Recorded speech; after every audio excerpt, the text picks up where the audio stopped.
Baiklah teman-teman, kali ini saya akan menjelaskan mengenai metode pengendalian mutu, terlebih khususnya inspeksi. Tapi sebelum saya memulai, saya akan memperkenalkan diri. Nama saya Renanda Vanessa Rifai dari kelas Magister Manajemen Universitas Samratulangi. Oke, sebelumnya apa sih arti dari pengendalian itu? Nah, pengendalian itu adalah satu fungsi manajemen yang mengadakan penilaian bila perlu mengadakan koreksi sehingga apa yang dilakukan bawahan dapat diarahkan ke jalan yang benar dengan maksud tercapainya tujuan yang sudah digariskan semula. Nah, sebelum membahas mengenai pengendalian proses produksi, kita terlebih dahulu akan membahas arti dari pengendalian itu. Nah, menurut T. Hani Handoko, pengendalian adalah penemuan dan penerapan cara dan peralatan untuk menjamin bahwa rencana telah dilaksanakan sesuai dengan apa yang ditetapkan.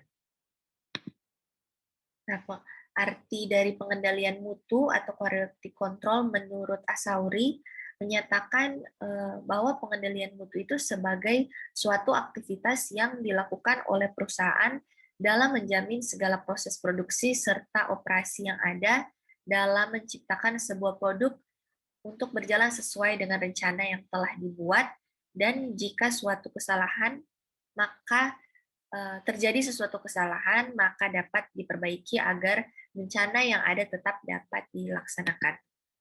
Nah, untuk proses pengendalian mutu atau quality control menurut Mockler dapat diuraikan menjadi langkah-langkah, yaitu menentukan sasaran, selanjutnya lingkup kegiatan, selanjutnya standar dan kriteria, lalu merancang sistem informasi, lalu mengkaji dan menganalisis hasil pekerjaan, yang terakhir mengadakan tindakan pembetulan.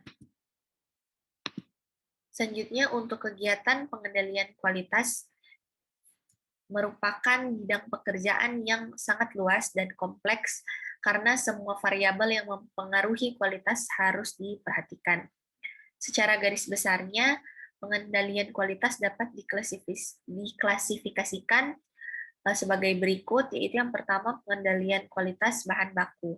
Nah, terjadi pada bahan baku kelapa yang tidak termasuk spesifikasi yang ditentukan, antaranya kelapa pecah, kelapa busuk, dan kelapa yang sudah bertunas.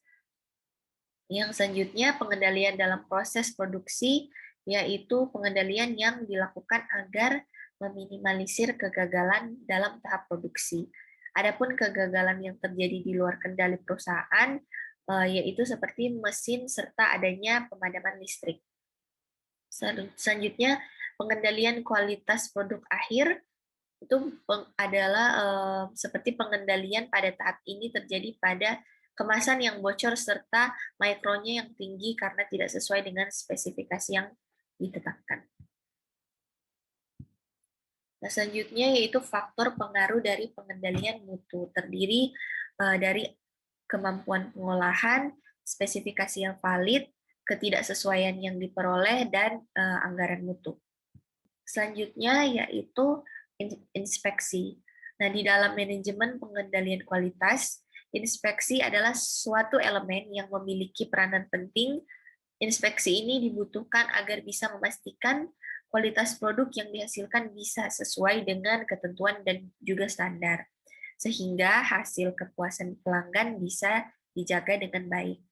Selain itu, inspeksi juga mampu mengurangi berbagai biaya manufacturing karena buruknya kualitas produksi, seperti biaya pengembalian produk dari konsumen, biaya pembuatan ulang dalam kualitas yang banyak, dan juga biaya pembuangan bahan yang sudah tidak sesuai lagi dengan ketentuan yang berlaku.